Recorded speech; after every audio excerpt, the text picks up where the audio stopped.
Hello students. Last class तक हम Bohr model में डेरिवेशन कर चुके हैं, एनर्जी, वेलोसिटी, रेडियस। अब उनका एप्लीकेशन करेंगे numericals. Let's start with a very basic numerical. What is the energy of electron in first Bohr orbit of second, third, fourth of hydrogen atom. I hope आपको formula याद होगा energy का। E N is -13.6 Z square by N square electron volt per atom. Units का ज़रूर ध्यान रखना है, बिना यूनिट्स के वैल्यूज़ आप नहीं लिखेंगे। हाइड्रोजन है तो your value of Z is 1 here. Hydrogen का एटॉमिक नंबर 1 होता है। फर्स्ट ऑर्बिट पूछा है तो value of N is also 1। तो आप, आई होप आपको यहाँ समझ आ रहा है। कैलकुलेशन बहुत ही आसान है। Answer can be directly written as 13.6 electron volt per atom. This is energy of electron in first orbit. Now let's move on to second part. Second Bohr orbit में एनर्जी कैलकुलेट करना है। I hope अब आपको समझ आ रहा है। Again hydrogen atom है तो z का वैल्यू 1 लेंगे। n is 2। Number of second orbit पूछ रहा है। n is number of orbit, 2 का स्क्वायर -13.6 डिवाइडेड बाय 4। आपको सजेस्ट करूँगा लर्न कर लो आप इसे। -3.4 electron volt per atom. Similarly आप एनर्जी थर्ड ऑर्बिट में निकालिए and it is -13.6 Z square by N square.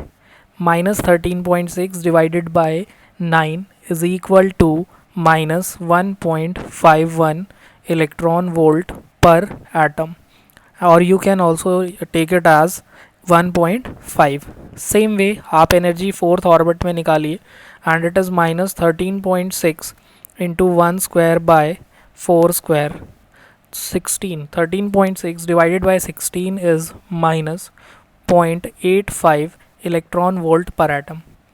Now next part, आप एनर्जी निकालिए फिफ्थ ऑर्बिट में। फिफ्थ ऑर्बिट में -13.6, और नाउ अब आपके लिए इजी हो गया होगा। Just write it as 25। N की वैल्यू 5 है, which is approximately -0.54 electron volt per atom. Now sir आप एक ही क्वेश्चन करवा देते, आपने इतने सारे क्वेश्चंस क्यों करवाए? एक्चुअली मैं आपको ये सजेस्ट करूँगा कि न्यूमेरिकल करने के बाद वैसे 1 2 3 4 ज़्यादा रिपीट होता है, तो first orbit, second orbit, third orbit और फोर्थ की वैल्यू याद कर लीजिए। I said learn it. ये आपको कैलकुलेशन में बहुत हेल्प करेगा। और फिफ्थ भी याद कर सकते हैं तो वेरी गुड। इसकी हेल्प कैसे मिलेगी आपको, जस्ट हम आगे न्यूमेरिकल्स में आपको बताएंगे। Let's move on to next numerical. Next numerical पढ़ते हैं हम। Calculate the energy associated with first orbit of helium. हमें हीलियम प्लस के साथ एनर्जी एसोसिएट निकालना है। What is the radius of this orbit? Now helium plus is important, जैसे Bohr postulate is applicable for single electron system, तो ये सबसे पहले ध्यान रखना है। कभी हीलियम नहीं गिवन होगा आपको क्वेश्चन में, ऑलवेज आपको क्वेश्चन में गिवन होगा हीलियम प्लस आयन। और एनर्जी निकालनी है फर्स्ट ऑर्बिट, मतलब आपको समझ आ गया n is equal to 1, atomic number of helium is 2। तो एनर्जी का फॉर्मूला हम पहले इलेक्ट्रॉन वोल्ट में कर चुके थे, अब हम इस बार फॉर्मूले वैल्यूज़ निकालते हैं। वैसे तो एग्जाम में मेंशन होगा, बट अब हम सारी तरह की प्रैक्टिस कर लेते हैं। तो energy of electron in nth orbit, formula इसका है -2.18 into 10⁻⁻18 Z square by N square joule per atom.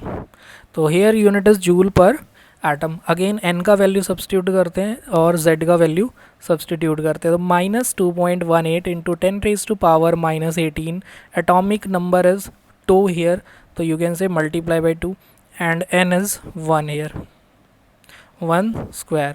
तो -2.18 इंटू 10⁻⁻18 आप इसे मल्टीप्लाई करेंगे 4 से, तो you will get 8.72। समझ भी आ रहा है? 4 होगा, 18 चौक 72 और 4 दूनी 8, तो 8.72 into 10⁻⁻18। Please don't forget to write unit joule per atom. आप लगातार यूनिट्स बिगिनिंग में लिखेंगे तो आपके ब्रेन में वो अपने आप सेट हो जाएगा। यहाँ हमने हीलियम का एनर्जी फाइंड कर लिया है। अब हमें क्या फाइंड करना है? रेडियस। रेडियस का फॉर्मूला आई होप आपको लर्न होगा।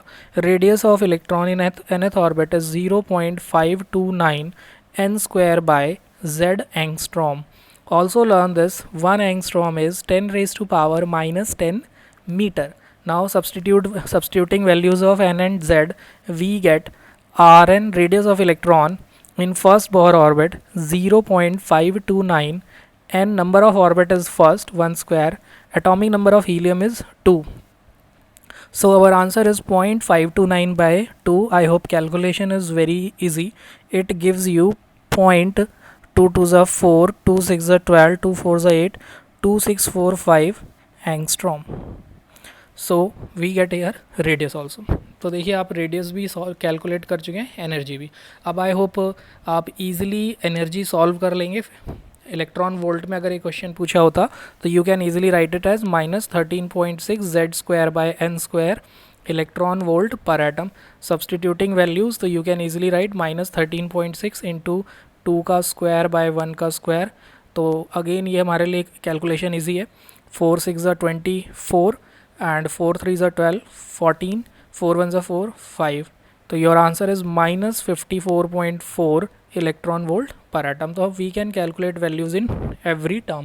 Depends on कि किस में पूछा है. अगर क्वेश्चन में कभी कुछ मेंशन नहीं हो, जैसे सब्जेक्टिव आप स्कूल में करेंगे, तो try to find values always in joule per atom. In that case I suggest आप ये फॉर्मूला यूज़ करिए. और ऑब्जेक्टिव में तो यूनिट्स के साथ मेंशन ही होगा, तो आपको कोई प्रॉब्लम नहीं आएगा. Now let's move on to the next question. Calculate the energy ratio of third orbit of lithium 2 plus ion and second orbit of beryllium ion. Again यहाँ पे एनर्जी रेशियो पूछ रहे हैं आपसे. तो फर्स्ट ऑफ ऑल क्योंकि energy ratio पूछा है तो आपको जस्ट इतना पता होना भी सफिशिएंट होगा कि energy is proportional to Z square by N square, because they are asking about ratios only, वो एग्जैक्ट वैल्यूज़ नहीं पूछ रहे हैं. तो we can say energy of Li2 plus divided by energy of beryllium 3 plus. Again वैसे question easy है, बस मैं आपको कुछ चीज़ें रिवाइज करवाना चाहता हूँ. देखिए यहाँ पे लिथियम नहीं गिवन है, Li2 प्लस आयन गिवन है. बेरिलियम नहीं गिवन है, बेरिलियम 3 प्लस आयन. अगर आप फर्स्ट टाइम देख रहे हैं तो ये चीज़ें ध्यान रखने वाली है, नहीं तो अदरवाइज़ आपको पता ही होगा. तो यहाँ से हमें समझ आ रहा है कि सिंगल इलेक्ट्रॉन सिस्टम के लिए ही बहुत के सारे फॉर्मूले एप्लीकेबल हैं. Now atomic number of Z, lithium का एटॉमिक नंबर सबसे पहले Li2 प्लस वाले केस के लिए लिखते हैं. Atomic number of lithium is third orbit पूछा है, yes 3, and number of orbit is 3. Now beryllium 3 plus ion के लिए हमसे बेरिलियम का atomic number 4 and number of orbit is second. Let's substitute values here. यहाँ वैल्यूज सब्सटीट्यूट करते हैं z square by N square. तो लिथियम के लिए हम लिखेंगे 3/3 स्क्वायर एंड बेरिलियम के लिए हम क्या लिखेंगे 4/2 स्क्वायर. ये तो हमें क्लियर दिख रहा है, ये कैंसिल होने वाला है और ये 2 2 ज़ा कैंसिल हो जाएगा 4. तो और आंसर इज़ 1:4. तो ratio of their energies, energy of lithium and energy of beryllium का रेशियो 1:4 है. Now let's move on to next question which is connected with our homework also in our last lectures. तो first of all हमें radius of 2 different orbit given है. Radius of 2 different orbits in hydrogen like sample. Hydrogen like sample means single electron system है. एक का radius 4 आ रहा है और दूसरा ऑर्बिट का रेडियस 16 आ रहा है. तो find out the ratio of frequency of revolution of electron in these 2 orbits. अब हमें frequency of revolution find out करना है. Now first of all let's understand what is frequency of revolution. Here it is mentioned, देखिए वो सिर्फ frequency नहीं बोल रहे हैं, ये ध्यान रखना है. क्वेश्चन में मेंशन है फ्रिक्वेंसी ऑफ रेवोल्यूशन. तो हेयर वी कैन ईजिली जज फ्रिक्वेंसी ऑफ रेवोल्यूशन. अगर हम इसे f से डिनोट करते हैं, it is reciprocal of time taken by electron for revolution in N orbit. अब first of all we try to find time. Again we know that speed is distance upon time. So time is distance by speed, or you can say 1/time is speed by distance. Means अगर हमें time निकालना है, जो हमारा homework था, तो आप इस तरीके से कर सकते हैं using this formula time is distance upon speed. But यहाँ क्वेश्चन में फ्रिक्वेंसी बोला है, तो frequency of revolution is reciprocal of time of revolution of electron in N orbit. तो frequency is 1/time. Now 1/time is speed या velocity of electron divided by distance. Again question में ratio निकालना है, we will substitute its value. तो we know that velocity is 0.52, sorry radius का formula लिख दिया मैंने. वेलोसिटी इज़ 2.16 into 10⁻⁶ z by n. And distance, अगर कोई इलेक्ट्रॉन एक सर्कुलर ऑर्बिट में मूव करेगा तो obviously distance covered is perimeter, means 2πr. And radius की वैल्यू भी इधर सब्सटीट्यूट करेंगे तो we will get 2.16 into 10⁻⁶ z by n divided by 2π 0.529 n square by z. Angstrom है, मीटर में चेंज करने के लिए 10⁻⁻10.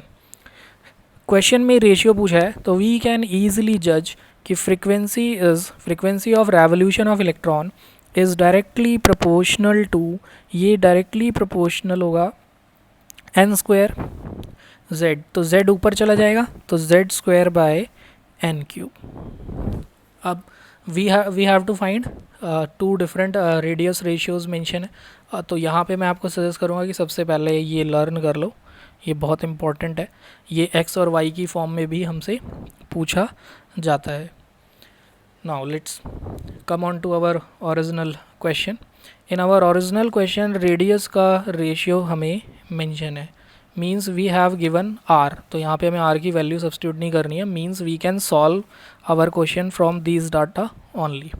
इस डेटा से भी हमारा ईजिली हो जाएगा. Now let's try to solve it first. तो रेडियस हमें मेंशन है, radius of hydrogen in first orbit. तो r सैम्पल पता नहीं है तो एक r1 ले लेते हैं, दूसरा r2 ले लेते हैं. और रेशियो है 4r bye 16r. Constant value जो फॉर्मूले में होगा रेडियस के, जैसे यहाँ पे 0.529 इसका रिक्वायरमेंट नहीं है, तो just write it as n1 square by n2 square. z cancel होने वाला है बिकॉज जो कंपाउंड है वो इलेक्ट्रॉन है वो सेम एटम के ऑर्बिट में है, तो z is going to cancel out. So ये फ्रॉम हेयर सॉल्व करते हैं हम इसे. r से r कैंसिल हुआ तो we get n1 by n2 is 1 by 2. Now let's solve frequency of revolution. तो फ्रीक्वेंसी ऑफ रेवोल्यूशन इस फॉर्मूले में ये वैल्यू सब्स्टिट्यूट करते हैं हम यहाँ पे. तो we can write it as f1 by f2 is equal to velocity by 2πr. ये भी 1 होगा, ये भी 1 होगा. And v2 by 2πr2. Now अब वी नो दैट कि जो वैल्यू है वो प्रोपोर्शनल है n क्यूब के, and z is going to same, क्योंकि z क्या है, सेम है. तो जस्ट हम क्या कर रहे हैं, ये जो वैल्यू है यहाँ पे z1 है वो कैंसिल आउट हो जाएगा. तो we are going to take frequency is inversely proportional, मतलब नीचे आएगा n1 और ऊपर आएगा n2 और ऊपर क्यूब. प्लस हमें n1 बाय n2 पता है 1/2, तो n2 बाय n1 क्या होने वाला है, f1 by f2 is equal to 2/1 cube. So our answer is 8:1. That is our frequency. Question is very easy, but क्योंकि मेरे को आपको छोटी छोटी चीज़ एक्सप्लेन करनी है, और इसका एनालिसिस भी करते हैं यूज़ कहाँ हो सकता है. तो इस क्वेश्चन में टाइम ऑफ रेवोल्यूशन पूछ सकते हैं, फ्रीक्वेंसी भी पूछ सकते हैं. तो आप देखिए, it is a very nice question. I suggest you to solve it again independently. Now let's move on to the next question. Calculate the radius ratio of second orbit of helium plus ion and third orbit of beryllium 3 plus ion. यहाँ पे radius ratio है, अपने पिछले question से ही connected है. Second orbit of helium plus, again देखिए single electron system है. Third orbit of beryllium 3 plus. Now अब हम थोड़ा समझ चुके हैं चीज़ों को, तो direct radius ratio of helium plus by radius ratio of beryllium 3 plus. We know that, याद करने के लिए फॉर्मूला लिख देते हैं, 0.529 n square by z angstrom. Means radius is directly proportional to n and inversely proportional to z. For helium values लिख देते हैं. हीलियम प्लस के लिए z होता है 2 एंड बेरिलियम 3 प्लस के लिए एटॉमिक बेरिलियम का एटॉमिक नंबर होता है 4. नाउ नंबर ऑफ ऑर्बिट, अब radius ratio for second orbit, तो n का वैल्यू हीलियम प्लस आयन में सेकेंड है, सेकेंड ऑर्बिट है, एंड थर्ड ऑर्बिट बेरिलियम में, तो बेरिलियम के लिए n का वैल्यू 3 है। तो जस्ट हम क्या लिखेंगे, n square by z for helium plus divided by n square by z for beryllium 3 plus. तो let's solve it, calculation is very easy now. Chemistry वाला पार्ट तो ख़त्म होता है, बस कैलकुलेशन ही बचता है यहाँ पे। तो n का वैल्यू फटाफट रखते हैं। हीलियम के लिए n हो गया 2, z हो गया 2, n square means 2 square bye 2, और बेरिलियम के लिए n का वैल्यू हो जाएगा 3, 3 square by 4। Now let's solve it, and on solving we get 2 into 2, ऐसे करके लिख देते हैं बिगिनिंग में, 2 3 into 3 into 4, and on solving we get 8/9। तो ये हमारा रेडियस रेशियो आ गया सेकेंड ऑर्बिट ऑफ हीलियम और third orbit of beryllium 3 plus का। नाउ नेक्स्ट क्वेश्चन देखते हैं। If radius ratio of second orbit of lithium 2 plus is X. अभी तक हम क्या कर रहे हैं, डायरेक्टली रेशियोज निकाल रहे हैं फॉर्मूले में रख के। अब थोड़ा सा चेंज हुआ इस क्वेश्चन में, radius ratio second orbit of lithium 2 plus is x means अगर हम रेडियस रेशियो मान रहे हैं लिथियम 2 प्लस आयन का एक्स, तो radius ratio of Li2 plus को अगर हम R1 कंसीडर कर लेते हैं, तो रेडियस रेशियो हमें कैलकुलेट करना है first orbit of helium plus, और हीलियम प्लस के रेडियस रेशियो को एज्यूम कर लेते हैं 2।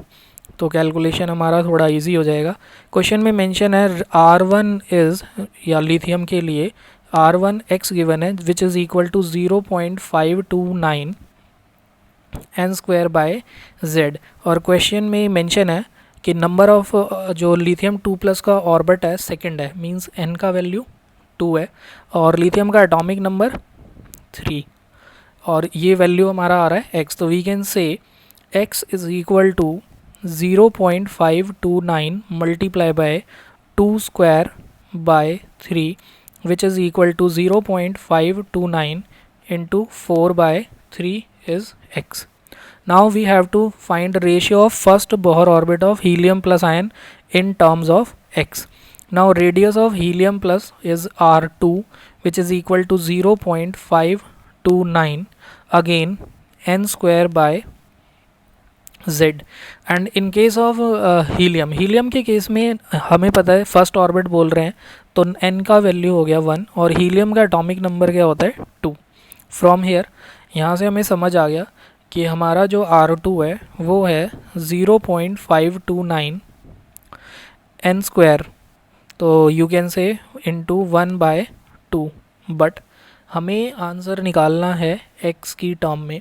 तो x की टर्म में अगर हमें निकालना है तो ऑब्वियसली हमें क्या करना पड़ेगा, यहाँ पे हमें x का वैल्यू सब्सटीट्यूट करना पड़ेगा। तो अगर हम यहाँ पे देखें तो 0.529 इंटू 4/3 x है, तो जस्ट सब्सटीट्यूट 0.529 को सब्सटीट्यूट करते हैं, तो 0.529 का वैल्यू यहाँ से क्या आ रहा है, 0.529 इज़ 3x/4।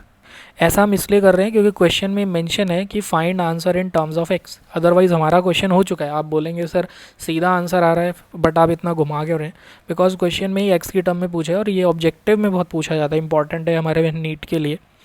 तो जस्ट इसे हमने रिप्लेस कर दिया, 0.529 को हमने रिप्लेस किया किससे, 3x/4 से। तो your R2 is 3x/4 into 1/2, so our answer is 3x/8।